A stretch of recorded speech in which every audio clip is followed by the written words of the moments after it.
For most of his career as a professional ultramarathoner, Dylan Bowman didn't have much of an online presence. But in 2019, he suddenly found himself with a lot of time on his hands after he broke his left ankle and had to take a year off from racing. That year, he launched a podcast where he interviewed his fellow pro runners, and it pretty quickly became a huge hit. It didn't take long for Bowman to realize that the podcast provided a huge opportunity for his post-racing career. So in late 2020, he and a co-founder launched Freetrail, a media outlet that operates a podcast network, a YouTube channel, and even its own ultramarathon races. In an interview, Dylan walked me through how he built the company, his monetization strategy, and why it represents the future of sports media. Hello, I'm Simon Owens, and this is The Business of Content, the show about how publishers create, distribute, and monetize their digital content. If you want to listen to an audio version of this show, subscribe to The Business of Content wherever you get your podcasts. And before we jump into the interview, I just want to go off script for a moment and note that this show has absolutely no advertising. The only way to support the work that I do here on this show is by becoming a paid subscriber to my newsletter. If you feel like I provide you any value in your career, then please consider subscribing so I can continue to produce new episodes.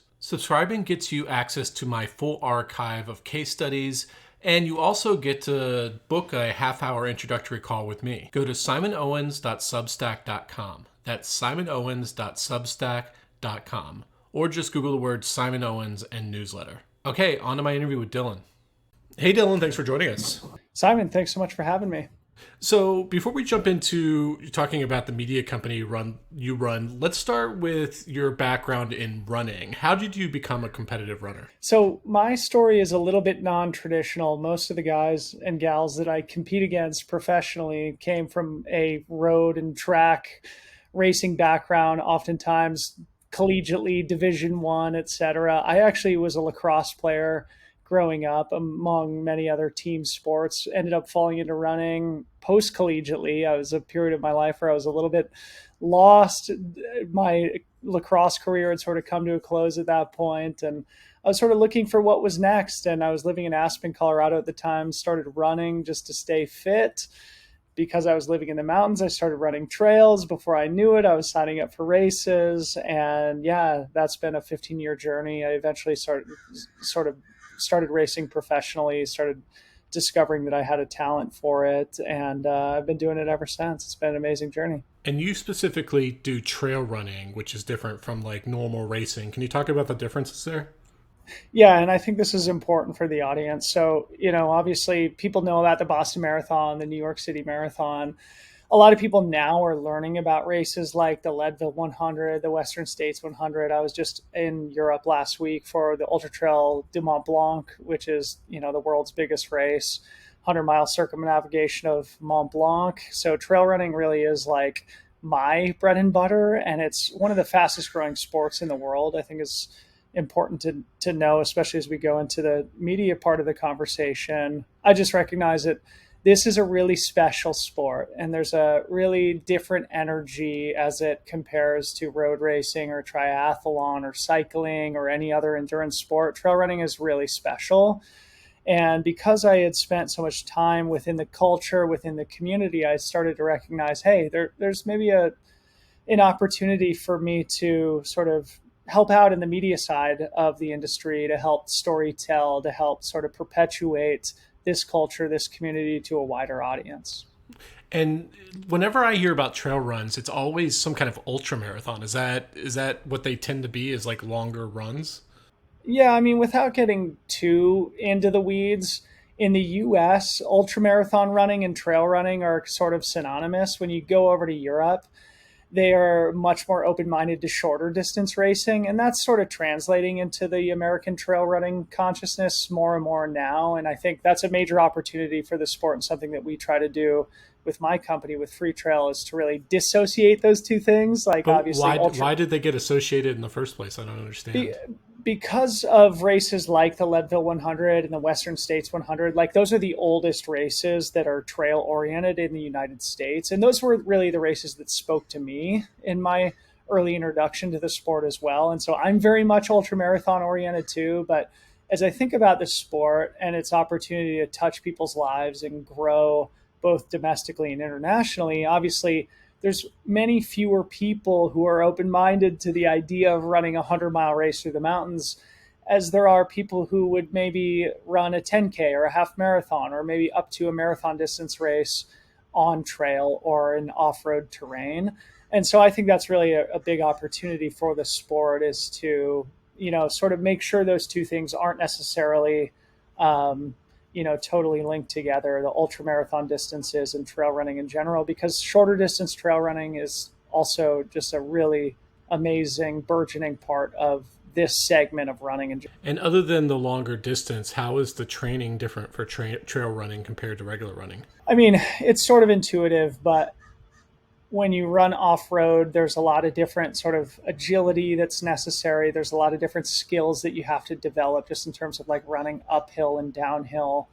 For example, like everybody understands the idea of fighting the force of gravity as you run uphill. And that's just one of the things that all trail runners need to become accustomed to. And that's really like one of the major challenges of the sport, and something that all coaches in the trail running segment really try to assist their athletes in improving at, just like becoming more comfortable being in the mountains on your own, running up and down hills, developing the agility and athleticism that you need to sort of like move gracefully through off-road, often technical terrain. So long story short, like the aerobic systems are very similar. There's a lot of intervals, there's a lot of like structured rest and recovery that's built into the greater architecture of a training program, but a lot of specific skills that are needed for trails. And how did you go pro? Like, how do you go pro in trail running? Is it like based on prize money, or is it more largely based on getting sponsors?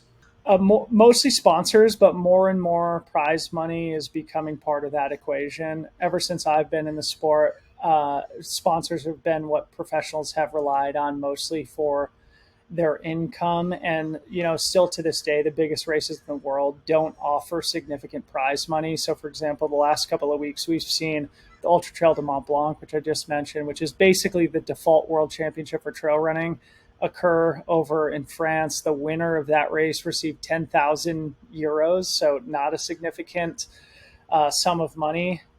Last weekend in Nice, also in France, the Ironman world champion was crowned, and I think that individual made $125,000, if I'm not mistaken. So you can see the difference in compensation just from a prize money perspective. But what I will say is that in my 15 years in the sport, it is professionalized incredibly rapidly. I view us as being maybe 10 years behind Ironman or behind races like mountain biking or surfing or skateboarding or things like that. Now, athletes are able to make a legit living in the sport, which was not the case when I first got into the sport when I was in my early 20s. And how did you cross over into being considering yourself pro? It was sort of a progressive thing for me. I signed up for the Leadville 100 when I was 22 years old. I had only started running about a year before that, finished on the podium in my first try.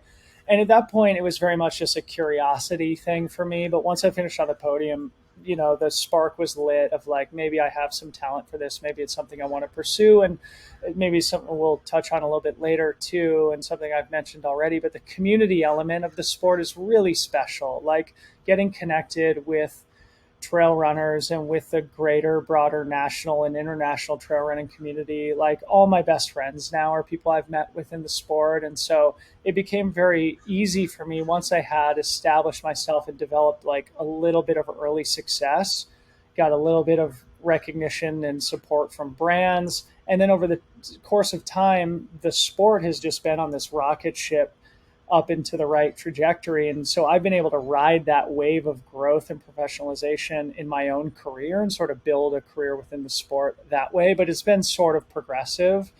It wasn't until I was maybe 25, 26 to where I was earning enough income to where I could consider myself really a professional. I'm 37 now. So it's been a 10-year journey of like actually feeling pro. But, in the early days, that wasn't the case. It was still very much like a passion project. And so, how did you start taking kind of the recognition that you were getting, in real life with these races and the community, and start building an online audience with that? Like, did it start on Instagram? Man, this is interesting because like I've never felt good at social media. It really wasn't until my podcast that I really felt like, oh, this is my domain. Like this is my medium where I feel comfortable. Just like the short form Twitter, Instagram, like I adopted those platforms that I always felt like I was late in adopting them too and reluctant in using them. And so, really in my career, I always relied upon having good results, right? And then developing good relationships with brands and other people in the community and building a career in the old fashioned way, right? But a lot of times now, people who are really good at social media are able to develop professional careers as athletes in ways that don't necessarily emphasize their racing results, if you know what I Yeah. mean. Yeah, I mean, Yeah, like there are now all kinds of athletes who don't actually aren't among the best in the world, but they're just really good at social media. So they're professional athletes in the sense that they make athletic content, but they're not like they're not the top of their field. exactly. Yep. And they make a good living doing so. It's definitely a new age. Yeah. So, okay, so you mentioned your podcast. That's kind of your entryway into what ended up becoming like a larger media company. When did you, what was, walk me through your thinking of how you got the idea for the podcast and the lead up to the launch? Yeah, so I'll try and be as succinct as possible. But in 2019, I broke my left ankle, which was a watershed, like super depressing moment in my athletic career. Up until that point, I had been totally healthy throughout a decade plus of racing professionally. Even before that, when I was playing lacrosse in college, I never missed a practice, let alone a game due to injury. And so it was really like a devastating moment for me and gave me a full year to try and like recover from that injury, but also to meditate on, well, what do I want my impact to be? I was 33 years old at the time. So you really start to feel like the urgency of time and just the finite nature of being a professional athlete, et cetera. And I grew up consuming sports talk radio, especially, but sports media in general, voraciously. Like I have been receiving, Sports Illustrated and ESPN the magazine from when I was a little kid and devouring them, in my early formative years as an athlete. And always sort of like felt in the back of my mind that I would love to have my own radio show or my own podcast or something. I mentioned to you the other day too, I was an early adopter of podcasts, listening to people like Bill Simmons, like way back in the early days, and ESPN radio. I used to stream on my laptop throughout the day. And so I've always like really felt a pull towards the audio medium too. And so in this moment of crisis in 2019 when I had broken my ankle, I was just sort of like looking for something to do to sort of keep my mind occupied. And ended up launching my podcast at the very end of 2019 and immediately like found not only an audience, but like a really, I don't know, powerful pull to produce content, to just do the project more or less. And that's, I think, what a lot of content creators and people who listen to your show and read your newsletter will identify with, of like, this is what I want to do and what I like feel like I was actually born to do, more so than actually competing professionally. And so, that momentum, just like when I was 22 years old and starting to get into running and starting to discover like a new talent, it snowballs and you want to continue to follow that momentum. And that's sort of what I did starting at the end of 2019. And yeah, it's just grown ever since. And what was the name of the podcast? So at that time, it was called The Well, which is an homage to going to the well, which is sort of a term of art in endurance sport, meaning like you go to the bottom, like you get everything out of yourself. We've since rebranded multiple times. Yeah. And what was the format? It just like this, yeah, one-on-one interview show. The thing that I think made my show differentiated was I was really focused on the professional end of the sport. And there were a few shows at the time that sort of touched that domain, but not from people necessarily who were as intimately involved in it as I was. So, in other words, my advantage was I knew all the athletes, I knew the dynamic, I know all the races, I've done all the races. So, I know what it takes to perform at a world class level. I also know the highs and lows that pros go through during the course of their career. So, I can empathize with them and we can talk about both the amazing things and like the really hard stuff too. And so that was sort of what I focused on, is what I knew the most about, what I was most passionate about, and that was the professional end of the sport as it was professionalized. And you said that you built up an audience relatively quickly. Did you get a sense of where that audience was coming from or how they were finding you? No, not really, Simon. And this is probably one of my I don't know, weaknesses as a media operator, is that I'm very not analytical. And that is also the case with my training too. This is one of the things I really need to get better at, is like, I've never been numbers driven. I never followed the metrics and the data, heart rate, pace, all those things with training. Similarly, I haven't been following like, hey, where's the audience coming from? What's the content that works? And then, course correcting and iterating based on those numbers. I never really followed that. It was always instinct. Well, if you launched it at the end of 2019, then it must have started ramping up during the pandemic. Was that a blessing or a curse in terms of not being able to travel? So maybe here, this was maybe the best time to just recuperate and focus on this podcast, or am I getting that wrong?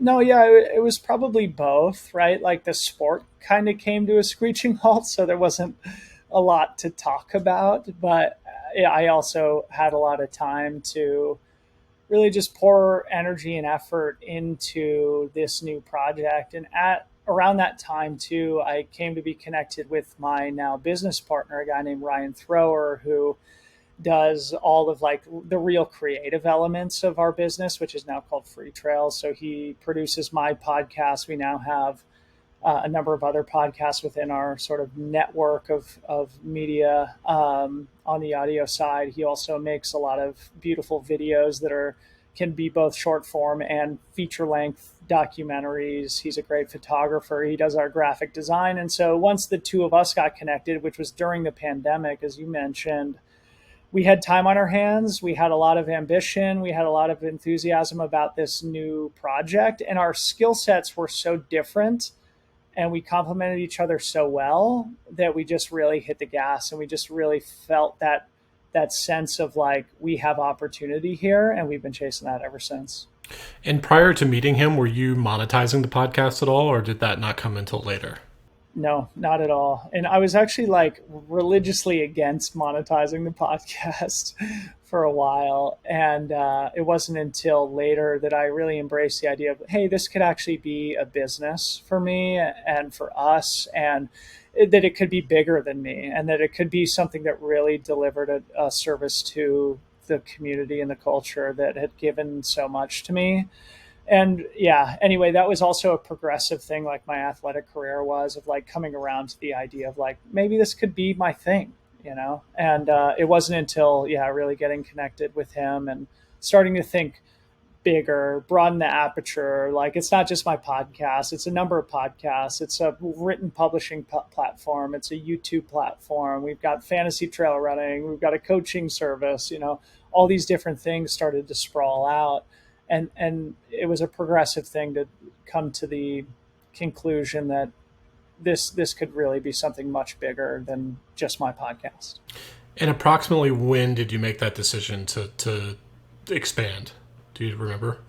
Yeah, so we ended up falling into it. This maybe is a good example of iterating, listening to your instincts and stuff for your listeners, but we ended up falling into an opportunity to start like a training app, like a white labeled training app.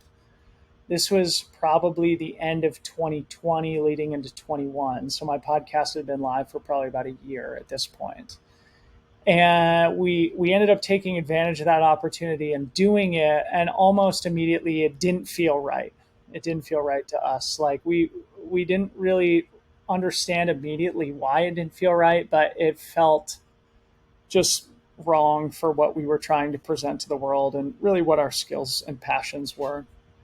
But it made us realize that, hey, there's a community of people who would subscribe to what we do, right? Like there's a community of people who would pay us to just kind of be part of the energy and the passion that we're bringing into this unique community of trail running.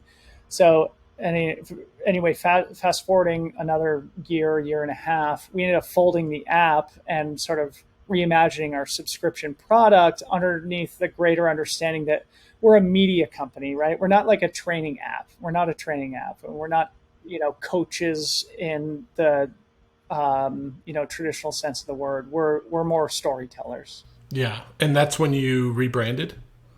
Yes, so that's when we rebranded a Freetrail. Uh-huh. Did you rename your podcast Freetrail podcast or? Yes, Uh-huh. Okay. yes. Okay. So now you're expanding into a larger media business. Now let's talk about there are multiple arms to this business, and this is why I love stuff like this, is because you're doing stuff that's kind of like media focused, but some stuff that's less like, I think you own or run your own races and stuff like that. So let's talk about the different things. So first you have the podcast. So you, in addition to your podcast, you basically formed a network. Tell us about that, of what you did on the podcasting side.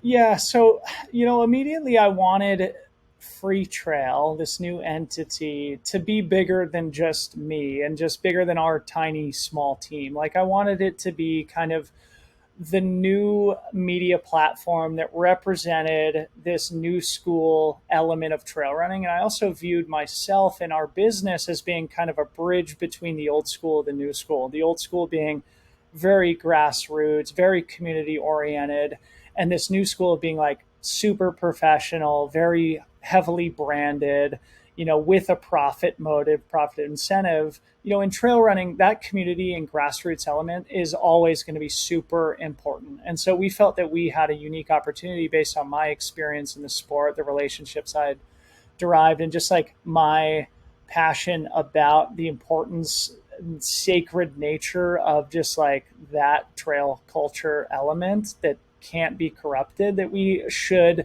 sort of stand at that intersection of old school and new school.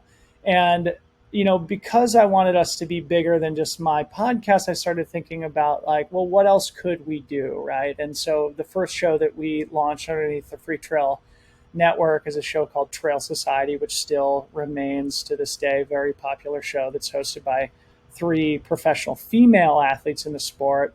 They also happen to be coaches. They also happen to all have like postgraduate scientific degrees. So their show is very much more focused on, sort of the news of the day.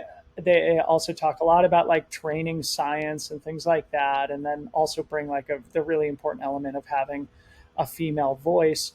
To your earlier question, Simon, we recently launched a new podcast called The Sub Hub, which focuses mostly on shorter distance trail running because we view that as a major opportunity in the sport and a place where we want to have a big influence. We also, one of the major pieces of feedback we received is like, you're too focused on the professionals, right? When the heart and soul, the lifeblood of trail running are the people in the middle and the back of the pack. So we started a show that sort of shares more of the stories of the ordinary folks who aren't out there chasing podiums, chasing medals, but who are, just as committed to the sport as myself and the rest of us here at Freetrail. We also have a fun, like, sort of music meets trail running banter, Spotify exclusive show that's sort of like FM radio meets trail running. We call it trail running radio. So we've got like this sprawling offering of audio content that's, all of those shows have found like a powerful audience. My show still sort of like drives the audio experience for the most part from a brand perspective. But yeah, audio has sort of been the core of our offering. And the way that you monetize that, at least for your podcast, is through sponsorships for fitness products, fitness apparel, and stuff like that. Yes. Yeah. Mostly monetizing through brand partnerships, and then also using those platforms to point back towards our subscription community, our events, things like that. Yeah. And then another aspect of monetization is you have like coaching. How does that work? Yeah. So our coaching platform, which we call Freetrail Experts, is done in the traditional way in that we handle the lead gen, we handle the administration transaction process with the athletes, the clients. We manage the pairing of client to coach. And one of the things that we felt was unique about our coaching offering is in addition to offering like one-on-one traditional coaching of somebody prescribing your training, we also have very well-educated, well-credentialed people from sort of the nutrition realm, from strength and physical therapy development, from mental health and mental performance side of things too. So we really approach things holistically. And also, so basically we handle the lead gen aspect of that and therefore take sort of like a commission off the Okay. transaction. So we're sort of Yeah. helping So these these are coaches. independent coaches who are Yep, like, and you formed relationships with them and figured out what they're best at. And then you have some kind of landing form on your newsletters or website where people fill out the form and you connect them to that coach and then you get a cut or some kind of referral fee. exactly. Yeah. So we like to think of it as helping these coaches develop a business within our business, right? And we've been successful in doing that. And then also just like providing an additional service to our community and to trail runners more broadly. And then you acquired already existing races. Is that right? So we have two races, one of which we've acquired and one that we started from scratch. The one that we acquired is just outside of Portland, Oregon. It's called Gorge Waterfalls. The one that we started from scratch, the inaugural running, will be here in my backyard in Marin County, California, starting in February of 2024. So we'll have two events starting next spring. And is that like monetized mainly through member or the entry fee or sponsorships, or how is that a business like? Both. Yeah. So as we start to think about the events for next year, one of the things we're really passionate about is like having prize money available. So like attracting pros and compensating them commensurate to the effort that they put in. Again, an homage to my experience of being a professional athlete in the sport as well.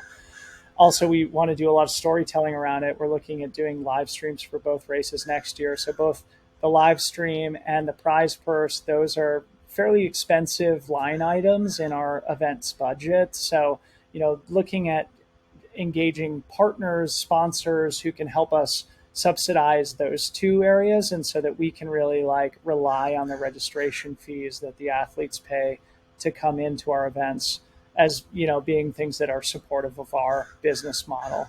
So yeah, that's sort of how we look at our events, is like really being a give back thing, but also something that is really important to our overall revenue. And why that fits in with strategically with your business is because you have a media profile, you have reach, you can make people want to go to your race versus some other race because it's co-branded with your brand, and you have like a maybe a marketing email list and different stuff like that gives you a strategic advantage there.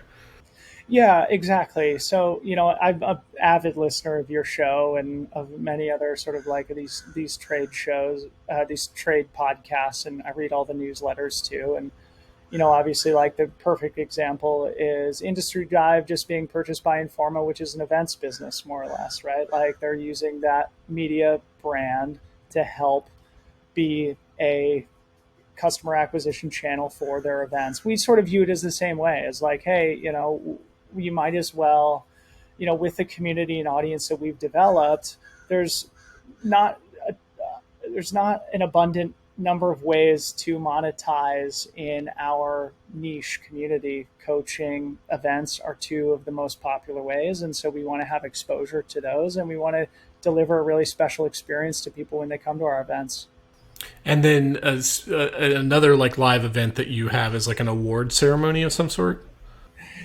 Yeah, so we have what we call the Trail Runner of the Year Award, and this is our analog to the MVP award in any other sport. And it's something that we recognized was absent in trail running, but present in every other sport. And just like a lot of things that we've done, when we see that opportunity, we just do it without really thinking it through 100%, understanding how we might monetize it, understanding how the workflow might evolve over the course of time and who might own these projects. We're just like, okay, let's go for it.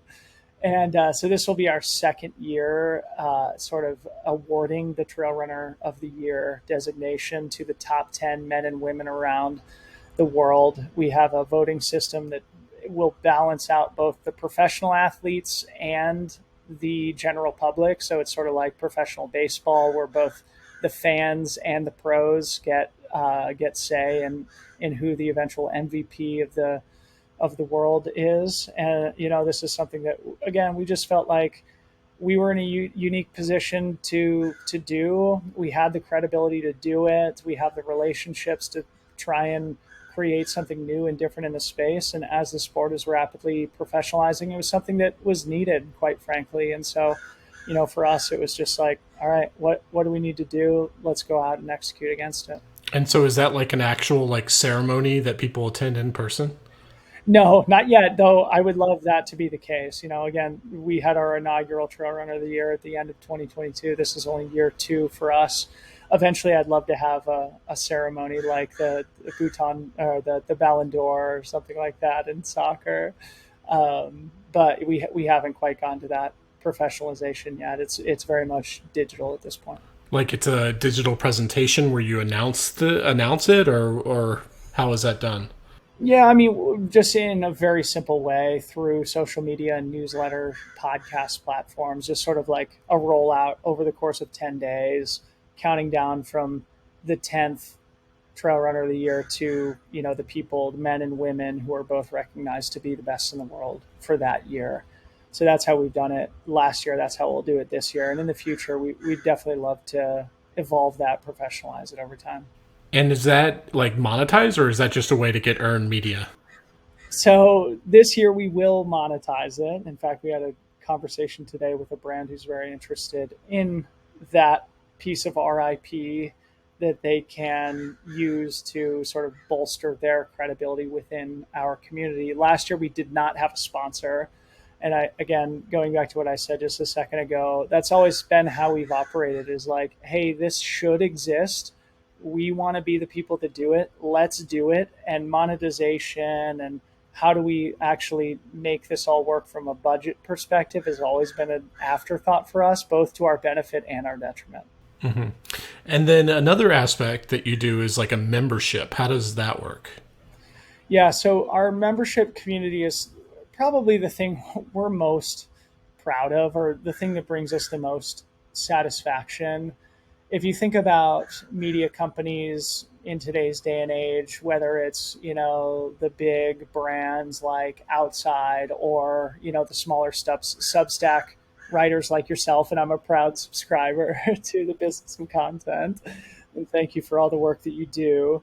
We thought that it would be better for our model to, instead of like paywall and gate certain pieces of our content, to make it more of a community element. So instead of like taking podcasts and putting them behind a paywall or putting articles behind a paywall, we mostly have 100% of our content public facing and free to the audience. And then when you pay to be part of our Freetrail Pro community, which is what we call it, we have a number of different perks. We have like a huge, robust catalog of training plans. So if you subscribe, and it's only $100 a year, you get this deep catalog of training plans that can help guide your training at whatever, level you're at in your development as a trail runner. We also have like weekly office hours Zoom calls. You sort of do something similar for your subscribers also. We do that weekly. We have exclusive discounts with our brand partners that only our community has access to. They get early access registration to our events, like our races that we just talked about. We do paywall. We have a single behind the paywall podcast that we call Rest Day, which we do weekly. So that's our one piece of like exclusive content. But for the most part, it's more like a community. And I think the core of it all revolves around our Slack platform, which is just a place for people to come together, ask questions, share their journey, share the wins and losses around the way, ask questions about injury and nutrition and mental health and things like that. And yeah, it's become like a really robust, amazing network of people who we all feel very close with now. Like it really feels like a tight knit group of friends, even though we're distributed around the world. And that's become like a not only a core part of our revenue structure and like a core part of our business, but the thing that really inspires us and motivates us to keep slogging it out day after day. And how do you drive awareness of the membership to your audience? So mostly through our content, like my podcast and the rest of our podcasts, and through our newsletter and things like that. It's just like we share a lot of stuff, and then we always follow up with like, hey, if you appreciate what we do, if you like more of it, if you want to get a little bit more connected, join our community here, and here are the perks. And I think over time we've gotten better at articulating the value proposition of the community, because it's not necessarily intuitive to a lot of people, especially those who are used to a more traditional media subscription model where you just get more content. Ours is a little bit different than that, and we weren't great at communicating that at first. So we've gotten better over time. It's still, as just like it's difficult to persuade people to pay you for your work, and that's a challenge day after day for us as well. But like I said, the people who have supported us, like they're the people who support us in everything, right? Like they're the people who are the first to register for our races, the first to buy a hat or a hoodie or a t-shirt from us, the people who will share our podcasts and YouTube videos with their audience as well. And so they're like really like our the backbone of everything Freetrail does. Yeah, and I think you told me that you're closing in on like around 1,000 paying members, and so that's your, literally your 1,000 true fans. I don't know how. Like, I'm sure following my podcast, you're aware of the 1,000 true fans theory, so that fits right along with what you're saying. Yeah, totally. We're just over 900 now, so hopefully, like by the end of the year, we'll be able to hit 1,000. And we think that we have a lot of room to grow in that neighborhood, and most of it is just the challenge of articulating, well, what is the value proposition, and how can we as Freetrail make it a no-brainer, right? How can we deliver more value to those people? But yeah, to your point, we're at just under 1,000 now, and we're grateful to each and every one of those people, and we really hope to grow that in the future. And I think I could be wrong, but the final arm of the monetization is e-commerce, which I'm guessing is it's a little bit affiliate marketing, but I think you're also trying to build out your own products, right? Yeah, so we've barely scratched the affiliate world, and we do recognize that that's important for a lot of businesses like ours. But as I told you a couple days ago, I'm really enamored with the brands like Meat Eater and Food 52 and Hodinkee and things like that. And I think over time we've proven that our credibility in the space, like we really help our brand partners, like we move product for our partners. And so, over time, I'd really love to figure out a way to where we can build out a product offering that we own ourselves, and that's a multi-year project that is not going to happen in 2023 and likely not in 2024. But that's one of the things that I keep my eye on. I mean, just like what happens when we release a new drop of merch, just tees, hats, hoodies, simple things like that, we sell out immediately. And I think that's representative of like a passionate core community. Trail runners are, it's like a semi-religious part of our identity, right? Like we live and breathe this lifestyle. And that's one of the things that I think we've really been able to hone in on effectively, is just like having the culture at the core of everything we do. And because people identify us with the culture, when they wear our t-shirt, they wear our hat, they feel like, this is like an identifying feature of being a member, a representative of the culture. And we feel like we have a lot of room to grow in that respect. But we've done some fun product collaborations here in the last 12 months. We released a shoe with our footwear partner Speedland that has our Freetrail logo on it, the signpost you see on my hat. We just this week released a drink mix with our nutrition partner, Gnarly Nutrition, which is sort of a co-branded drink mix product. In the spring of next year, we're going to be releasing a capsule of trail running apparel with Goldwyn, a Japanese apparel brand. And so we view, our brand is working not only across media and across media properties, but also across physical products. And we're excited to explore that in the future. And given that you're mainly partnering, does that mean you just really don't want to get into the supply chain issues? Like you want to, you want to leave a lot of that to the professionals and do a co-branding versus trying to release a lot of products on your own? At this point, yeah, we just don't have the time or the competence to do it on our own. But we think in the future, with the right focus, and maybe that's, bringing on new partners or new capital or something like that to open up the space to explore doing it on our own and owning it 100%. That's something we're open-minded to. But at this point, that's very much outside of our comfort zone and not something we really have the time to focus on. And so we're really appreciative of the partners that we work with. We realize they're experts in these segments. We don't want to compete with them either. And so, if we were to do something, it would be external. And I have a few ideas about that. It's things that I won't necessarily talk about publicly now, but things that I'm excited to do underneath a Freetrail umbrella that wouldn't compete necessarily with the brands that have supported us to this point, but where there's still a lot of opportunity for us to own something and monetize it effectively. Yeah, I just watched the Nike Air movie about, I'm sure you've seen it, about Michael Jordan and that whole, how that deal happened.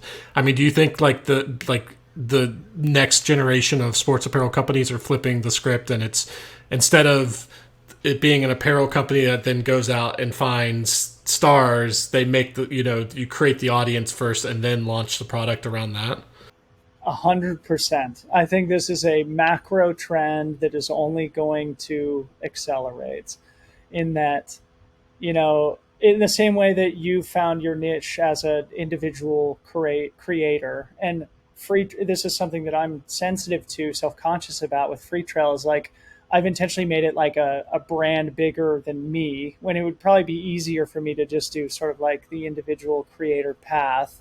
But when I think about it, like, what I'm trying to hopefully thread the needle on is like sort of be individual creator driven with personality behind it, but with brand that would potentially work on product. And I think that really is the wave of the future. Obviously, we've seen people like Logan Paul with KSI, Prime, yeah. KSI, any Yeah. number of celebrities with their tequila brands, Yeah. etc. Nick, So the model is there. yeah, and a lot of this stuff can be white labeled too. Like Nick Barr with his supplements and stuff like that. Like what he's doing isn't rocket science. It's like he's taking common ingredients and then putting a brand behind it. But hey, that's, if you're gonna buy it, if you're gonna be buying supplements anyway, might as well buy it from your favorite health influencer, or if it's your favorite, it's like Emma Chamberlain and her coffee. You're gonna be buying coffee anyway. Why not buy her coffee because you love her? I don't know. Right. And Mr. Beast with his chocolate and his, Yeah, I guess yeah, now defunct cheeseburger yeah, brand. But yeah, yeah, I think that is a macro trend, is like you do need to have audience in order to differentiate and to cut through. There's just an abundance of products in today's day and age. And so if you connect with a consumer from an individual or a brand perspective, you're more likely to be able to convert them into customers. How has running a media company, because I think like you being an athlete obviously is central to the media company itself. How has that affected your ability to train? Oh, Simon, what a great question, man. It is nuked. It is totally ruined my athletic career. Yeah.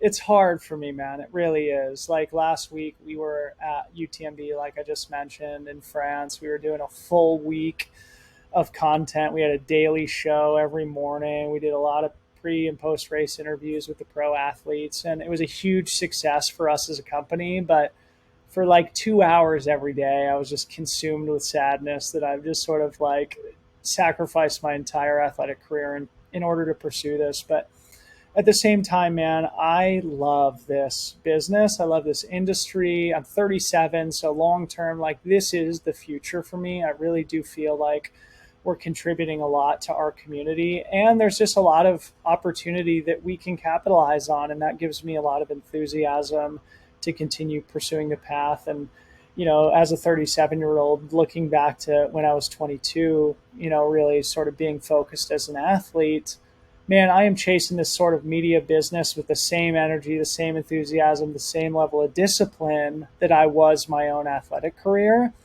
And, with that level of focus, good things are bound to happen. And that's why I think we've been able to grow and be successful in a short period of time, is because we have been relentless and we have just killed ourselves to bootstrap this from the ground up. And, even though we've made sacrifices along the way, they've been worth it. And I do hope that I'll still have a couple of cycles left where I can buckle down and focus and really train and race, hopefully at a world class level again. But for the last year and a half or 2 years, Freetrail has been my focus. And, for the most part, it's been a joy. But there are moments where I'm like, oh, man, it hurts to give that up, just the life of being a pro. And how big is your team now? So we have 4 partners that work on the business, and a couple other people who contract with us. So small team. But really, like, it feels like the right size at this point. Yeah. And that's one of the things too that maybe is relevant to your audience, is like, my instinct is always like, let's just hire more people, get bigger, the business model will catch up, we'll figure it out later.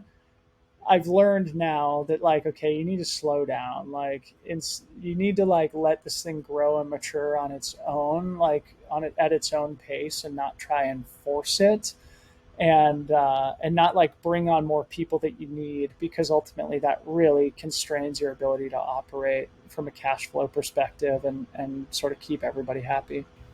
Well, speaking of growth, you already spoke about your ambitions with the commerce and products, but like when you're looking like 2-3 years down the road, what do you want to be doing then that you're not doing now? Like, do you want to have a bigger podcast network? Do you want to be more in video? Do you want to be creating more article content? Like, where do you see expansion? Honestly, Simon, I think it's the opposite. I think it's like, okay, we've sort of developed the foundation of everything, and we're already so stretched, and like the business has sprawled in such a way to where everybody who works on Freetrail is kind of at their max capacity. And so now it's just a matter of being disciplined, slowing down, focusing on the things that we have, and not losing focus on those core elements. Because we really did like speed run to get to this point. Like, we have been sprinting nonstop, and we have so many different verticals. We have so many different pieces of IP at this point, that it's really about like, okay, how do we really refine and execute each of these pieces of IP, and how do we maximize them from a revenue, from a monetization and operational standpoint. And once I think we give ourselves that opportunity over the course of the next like 24 months, say, then I might be able to lift my head up and think about like, well, what other things could we do? I think, beyond e-commerce and growing that part of our business, it's more about just like homeostasis and more about like execution rather than growth. It's more about growth of the things we already have rather than adding anything new, if that makes sense. Okay, Dylan. Well, those were all the questions I have for you. Where can people find you online? Yeah, check us out, freetrail.com. You can find us on all social media platforms at Run Freetrail. My own handles are at Dylan Bow, Dylanbo. You can find me on all the various platforms as well. I also have a podcast, the Freetrail Podcast. If you're interested in trail running, we are very much focused on that niche community. So check that out. Appreciate the support. Okay, that's a lot of fun. Thanks for joining me. Thanks, Simon. Appreciate everything you do.